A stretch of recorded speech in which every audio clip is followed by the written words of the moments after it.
Hi everyone, and I am Janelle, and welcome to Defending the Faith. So, Defending the Faith is a series which is based on 1 Peter chapter 3 and verse 15, and this says to always be prepared to have an answer for the hope that we believe in. Okay, so in other words, if we as believers are asked particular questions about the faith that we hold fast to, then we must be able to answer those questions. So today's episode, I want to answer popularly asked questions about the Christmas season. And some of the questions include, is Christmas a pagan holiday? Why do Christians celebrate Christmas on December 25th? And is it wrong to have a Christmas tree? And a couple other questions that I want to answer today. Now, I want to say that my video is not meant to be exhaustive. So if you desire to get more in-depth information, I have a link that I'm going to share in the comments, right? And you will get a thorough explanation of some of the questions that I will touch on today. Okay, so let's get into it because I want to be brief. And the first question is Christmas a pagan holiday? Now, first of all, we do understand that historically, the festivity that is associated with Christmas would have had traditions that would have been inspired by the Celtics, the Romans, the Norse, the Druids. And they would have had a particular winter festival that they would have celebrated on December 17th, which ran until December 23rd.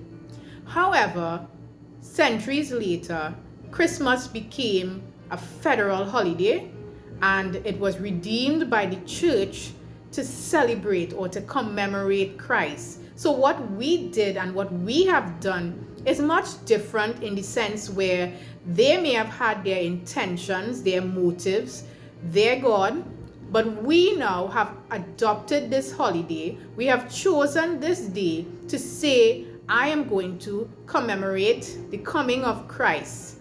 And it really has nothing to do with the day itself as opposed to the occasion. All right, so let me get into another question, and very popular question, and it says, is it wrong for a Christian to have a Christmas tree? Now, some of you might be wondering, why is this even a question? But then there are some of you that have heard some arguments and some controversy concerning the Christmas tree. And some people who have issues with the Christmas tree, their supposed argument is that the Bible condones Christmas trees. Now, the verse of reference is in Jeremiah, and I'm going to read it, and then I'm going to give my take on it. So Jeremiah chapter 10, verse 3 through 5, it says, for the customs of the people are futile. For one cuts a tree from the forest, the work of the hands of the workman with the axe. They decorate it with silver and gold. They fasten it with nails and hammers so that it will not topple. They are upright like a palm tree, and they cannot speak. They must be carried because they cannot go by themselves. So while initially it may seem as though it's a Christmas tree, as we continue to read, it is clear that the Bible is making reference of an idol, because in times past, and even it is a present habit where a tree is cut down and it is shaped and fashioned into an idol and crafted with gold and ornaments. And there are pictures that you can find on the internet, right? But it is quite clear that this particular scripture is referencing to an idol, because it says, and they cannot speak. Now, why would the Bible make reference of a Christmas tree not being able to speak? It is quite clearly speaking about an idol. Furthermore, the practice of Christmas trees was only adopted centuries later, the 15th century to be specific. So it cannot be referencing the Christmas tree. Now, yes, while there are some traditions which may have used the Christmas tree for their own purposes and their own rituals, The Christmas tree, which is a pine tree, a fir tree, whatever you choose to use, it is a tree that has been created by God. So if I choose to decorate my tree and I want to feel festive and I want my home to look nice, that is not idol worship. That is simply adorning my home. I'm using a tree that God has made and I'm using this to spruce up my place. So this actually has nothing to do. The Bible does not condemn having a tree that is decorated in your home. Okay, so I hope that answers the question. And again, as I said, if you look at the link that I'm going to leave in the comments, you can get more information on what I've said. So I want to get on to the third question, and this is very popular as well. It says, why do Christians celebrate Christmas if the Bible did not explicitly tell us to celebrate the birth of Christ? So I want to ask this question. Sometimes, why do we celebrate birthdays? Why do we commemorate anniversaries? In the same way, it is a time that we have chosen to adopt, a time that we have chosen to honor God. And even though God himself does not explicitly tell us to celebrate his birth, when we look at the tradition of the wise men and the shepherds who came, they came to adore Christ. And God does not have to always tell us to do something for him. Sometimes we step out and we do things because we love God, you know. And similarly, it is us saying, God, I choose to recognize this time, to celebrate you, to maximize on this opportunity where the world is already celebrating God. I'm going to use this for you. All right. So we do it as unto God and with a heart of love, even though he has not demanded that we celebrate it. We choose to anyways. And another question that is also frequently asked, and that is, why do we celebrate on December 25th? Now, here's the thing. Most sources will acknowledge that Christ was not born on December 25th. There's no argument. We are not trying to prove that he was born on that day. Okay? But if we have been given a federal holiday and the rest of the world has already been given that holiday, then why not make use of that particular day to celebrate his birth, to celebrate his coming? So yes, there are a lot of conspiracy theories and conclusions about the matter on the replacement of one holiday with the next. And I'm not going to go in depth with that. But what I am saying is that sometimes there are things that God redeems for his glory, right? And if we are going to go all out, or everything, almost everything in our society is pagan. People wear wedding rings on this finger because there was a superstitious belief. So then if we tend to focus on every single thing that is pagan in our society, then we'd be living in the wilderness, right? Because there are a lot of things that may have had pagan origins, but it is all about the heart and it is about the motive, right? Now, celebrating on a particular day does not make you un-Christ-like. And the thing about it is, I want to just read a particular scripture verse from Romans chapter 14 and verse 5. It says, one person considers one day more sacred than another, and another considers all alike. Each of them should be convinced in their own mind. So it goes back to a matter of choice and personal conviction. So I hope I have answered that particular question. Now, for those who, there are some of you that are against people celebrating Christmas on this particular time. And again, that particular scripture verse, it's about cultivating mutual respect. It's about saying, listen, if they want to celebrate on this particular day, if they want to set aside this time, then it's a matter of choice and personal conviction.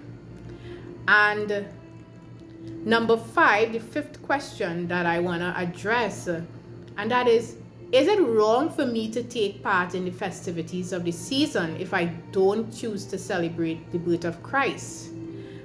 And my take on this is, do we only look at Christian movies, or do we only listen to gospel songs? Do we not travel and go places to enjoy ourselves? So, do you think that God is going to condemn his children who choose to celebrate, who choose to engage in festivities, as long as they don't dishonor God, indulge in drunkenness and revelry and things that we know would be displeasing to God? God has created us to enjoy life. And while it says to pick up the cross and follow, there's nowhere in the Bible that says that we cannot enjoy, we cannot relax, we cannot have a good time with family. And that is another reason why people celebrate. They celebrate because it is a time of togetherness, it is a time of cheer, it is a time of joy, it is a time of hope. And the season is one that fosters goodwill. So why would God be against something that fosters that goodwill in his name?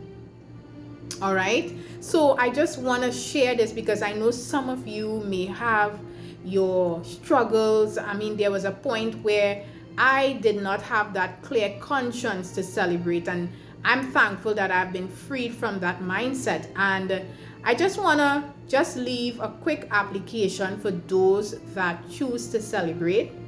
And for me personally, I celebrate. And for me, it is about making Christ the center of the season. And while I do love the festivities of the season, I also make it a priority to center my heart on Christ and to do things in his name. Because you see, the thing about the Christmas season is that there is no other time in the year where people are so open to hearing the gospel. There are people that will willingly listen to the birth of Christ. So why not maximize that opportunity that is already there, where people's hearts are ripe and ready to hear the good news, to post a scripture, for unto us a child is born, unto us a son is given. This is a time to proclaim the gospel and the good news that Jesus Christ came. This is a time like never before in the year where we can maximize on those that are already willing and able. So I am here to encourage you that whether you choose to celebrate the season or not, that we should not judge those who choose to celebrate it if we have a personal conviction against celebrating it. And for those who choose to celebrate it, we should not judge those who may not choose to acknowledge this season as a time to commemorate Christ. But for those who do acknowledge and for those who do celebrate, just a quick word of encouragement. You may not be able to give exorbitantly as you'd like to, but you can avail yourself to God, and he can show you the areas and the ways that you are able to give. There's acts of services. So many people, their expectations are heightened at this point in time. You know, yes, we're supposed to give all year long, but for some reason, people in this particular season have a higher expectation of receiving. They may not come out during the rest of the year and say, well, I have a need, but you tend to see a lot of people come out at this time because they want to make it happen for their kids. They want to make it happen for their family. And what better time to show the love of Christ when people are already stating their needs, when people are already looking forward to a little Christmas cheer, to exalt Christ through giving. You know, we are called to be salt and light. And this season is a time where we can honor God through giving, through acts of services, through planting the seed of the good news. So I'm here to tell you that use this season, if you do choose to celebrate, to acknowledge Christ, to make him the center, to give where you are able to help out those that may have need, and to respect those who may not choose to celebrate, and for those who choose not to celebrate, not to condemn or to be divisive, because I believe that the enemy loves division and he wants to stir up a lot of division. There's a lot of conspiracy theories out there, and a lot of it, I believe it's just the plan of the enemy, just to cause division, to shame Christians who choose to celebrate, or to shame those who may choose not to celebrate. But the important thing is that we remember love is the greatest of all. Love is the greatest of all. And I want to leave this scripture again. It says one person considers one day more sacred than another. Another considers every day alike. Each of them should be convinced in their own mind. So again, I want to say thank you for tuning in to Defending the Faith. See you next time. Have a blessed one.